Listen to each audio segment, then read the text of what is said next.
বন্ধুরা আজকে আমি দেখো কি করতে চলেছি। তো হ্যালো এভরিওয়ান, আমি ভালো আছি, তোমরা কেমন আছো? আশা করি ভালোই আছো। তো আমার আরেকটা নতুন ভিডিওতে দেখার জন্য আপনাদেরকে ওয়েলকাম। তো আজকে আমি করতে চলেছি হচ্ছে লঙ্কার আচার। তো প্রথমেই হচ্ছে লঙ্কার বোটাগুলো আমি ছাড়িয়ে নেব সুন্দর করে। তারপর হচ্ছে লঙ্কাটা আমি ভালো করে কেটে নেব। তারপর হচ্ছে সরষা, জিরে, শুকনো লঙ্কা এগুলো হচ্ছে আমি কড়াইয়ে ভেজে নেব।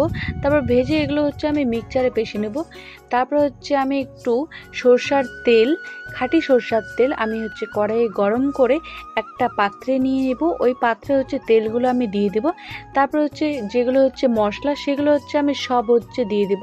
আর দোকানে কিনে লঙ্কার গুঁড়ো আমি হচ্ছে দিয়ে দেবো একটু কালার করার জন্য। তো ওগুলো হচ্ছে আমি সব হচ্ছে মিক্সচার করে দেবো তেলের মধ্যে। তারপরে সেই বাটিতে দিয়ে মিক্সচার করে লঙ্কাগুলো আমি দিয়ে দিব। তো ওগুলো হচ্ছে লঙ্কাটা একটু মাখতে হবে, কারণ হচ্ছে লঙ্কার মধ্যে ভালো করে যেন হচ্ছে মশলা ঢুকে, তাহলে অনেক সুন্দর হবে। তারপর ওগুলো আমি মিক্সচার করে হচ্ছে বয়মে দিয়ে দেবো বন্ধুরা। তারপর বয়মে আমি ভর্তি করে দিব। তারপর হচ্ছে একটু আমি লেবুর রস দিয়ে দেব। লেবুর রস দিলে একটু হচ্ছে আচারটা একটু টক টক ভাব করবে, খুবই সুন্দর লাগবে খেতে।